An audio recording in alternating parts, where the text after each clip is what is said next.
Today's video is sponsored by Dehancer, that beautiful, incredible, magical film emulation plugin for Davinci Resolve that gives you the capabilities of real film stocks, film grain, halation, bloom, vignetting, everything but real, the texture. You can feel it through the screen. You can feel it in the image. It comes alive.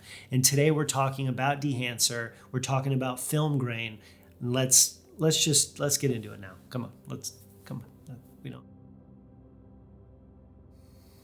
So before we jump into Dehancer and showing you that workflow and how I use film grain, how it reacts in different ways, and also really just how it looks here on YouTube, because I think that's been the top question that I've received over the past few years, and I've touched on it but never dedicated a video about film grain.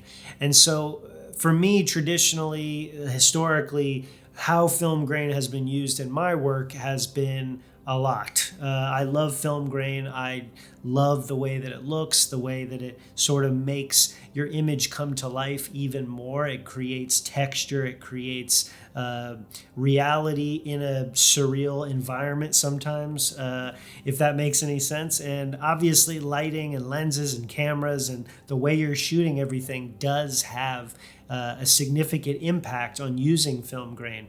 And up until Dehancer existed, and there might be other plugins out there that I'm not aware of, so you don't have to correct me, or you can let us know down below, if there's anything else besides Dehancer that you would recommend. But overlays were a huge part of film grain for years. And I would have 35 millimeter film grain, different types of Kodak or Fuji stocks that they took, the negative grain out or positive grain or however that works. And that's all you did. So you would just overlay this film grain in Final Cut or Premiere, and you would adjust it accordingly, maybe change the opacity or whatever the instructions were. But now with Dehancer, it's not overlaying the grain. It's not having your image and then just putting basically another video clip on top and just sort of manipulating it so that it is on top of the footage. Dehancer does it in a way that it is actually manipulating each and every frame of your video. The grain is actually being rendered into your video. It's not on top of it, however you could say that. So I think that's a big factor, and it could answer a lot of questions for many of you who are maybe using film grain overlays that are good but maybe not used properly with the type of images that you're working with. I think that there's a lot of crossed wires that can happen pretty easily, but with Dehancer, it's all in one place, and so we can jump right in. So that's what we're going to do. So we are here in Davinci Resolve, and I have a few different clips here. I have a couple of old Sony a7S Mark II clips, one that was recorded through the Atomos Ninja, so it's a 10-bit file, and then we have an 8-bit straight out of the Sony, and then the rest of these are Blackmagic 6K B-RAW files. And so first we're going to start out with this clip of my wife, and what we're going to do, we're going to keep it really simple. I'm going to try to get through this quickly and give you sort of some different scenarios and show you here on screen, and then also show you the clips with different renders and just so you can kind of get a look and feel. So the first thing we're going to do is create our nodes. So for this, I'm just going to have 2 nodes. Actually, we're going to do 3 nodes. And the second node, we're not going to label them or anything because, what's the point?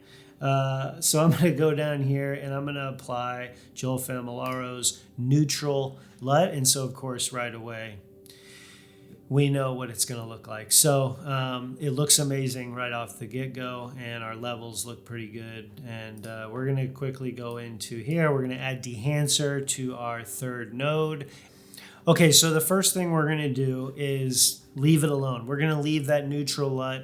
I'm not going to really play with it at all. It doesn't really matter. We're going to go straight down to the film grain. Now, when you enable film grain, the default is on a negative film type. And so it's going to be much more grainy right off the bat. And maybe this is, maybe you click that button and that's it, you're good to go. But I highly doubt it. So first thing I usually do is change this to positive. I'd like them to be smaller granules of film grain. And you have film resolution here, and that's the next thing. I bump that all the way up to 100 because I don't want to take away from any of the sharpness or softness that is already on my image.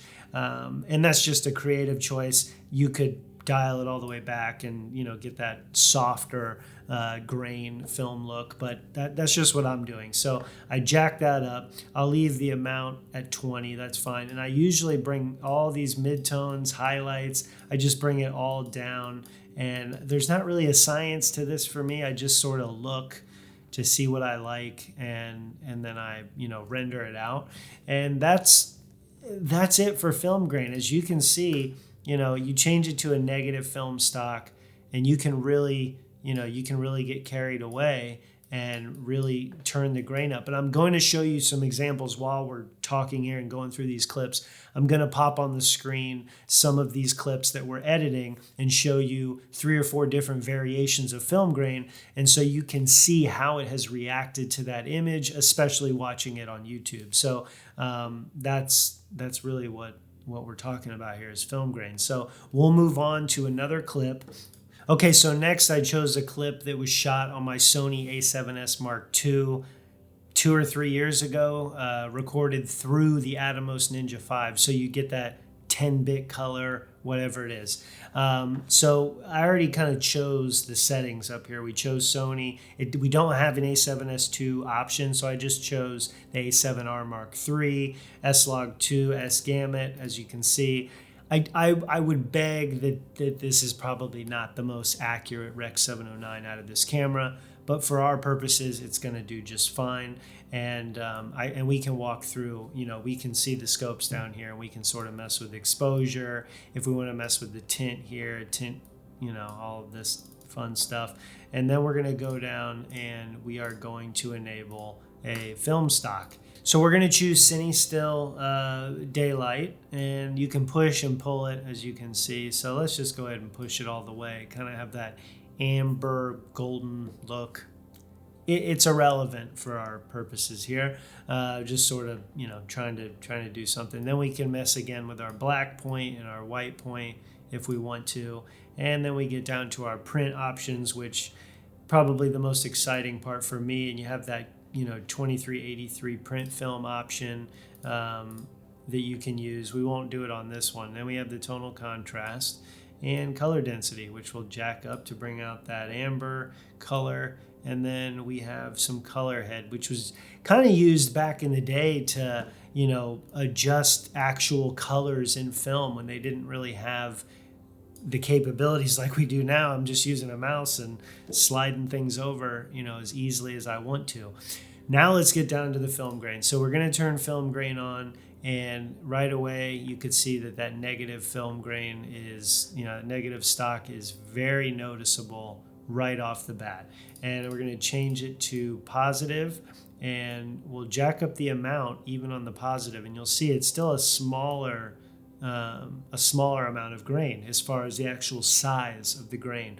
And film resolution on this one, I'm actually going to dial it all the way to 0, and we're going to bring the shadows and midtones down, but then the highlights we're going to bring up. Now, you're not going to be able to see this that well unless you're really working on it on your own computer and really seeing it, but really paying attention to the scopes and how they react to these very individual sliders and how they're really reacting to different parts of your image.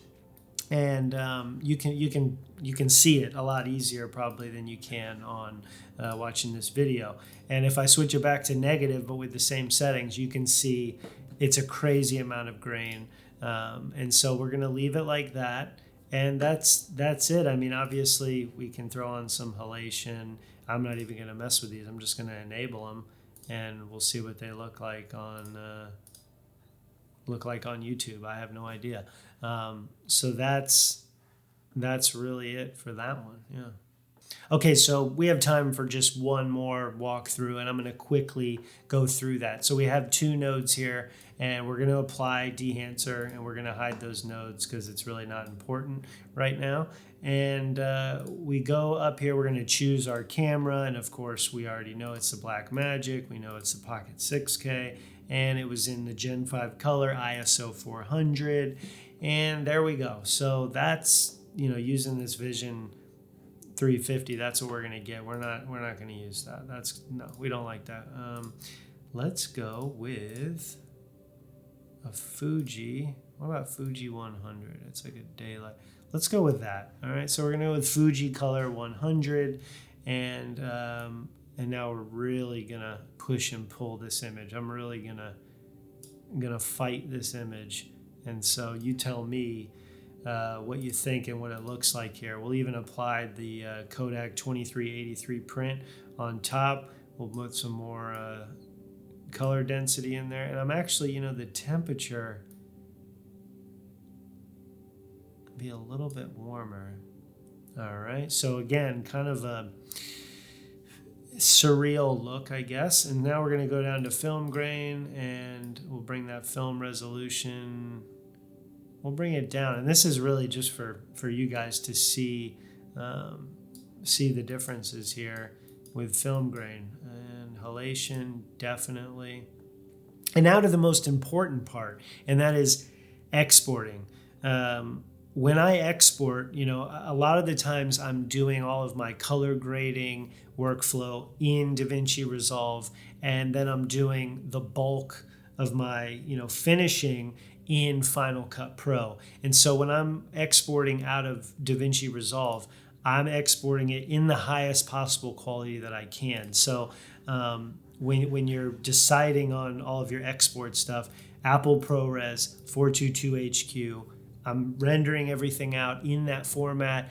It can take a while depending on how many clips you have and how much stress you're putting on Dehancer to work through all the film grain and the LUTs and just everything, because Dehancer is truly working to actually paint it into the image. It's not overlaying it at all.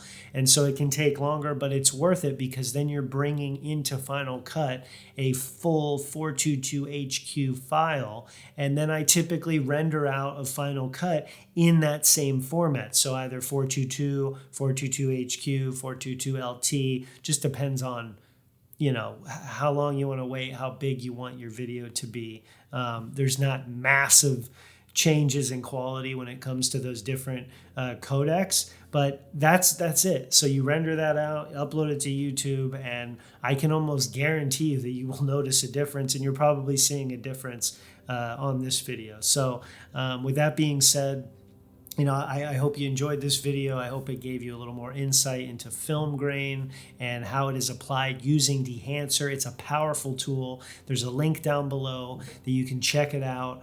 I highly recommend it, especially if you're using Davinci Resolve. It's a no-brainer. So hit the subscribe button, hit the like button, drop a comment down below. Go create something. Go check out Dehancer and stay safe. Yeah.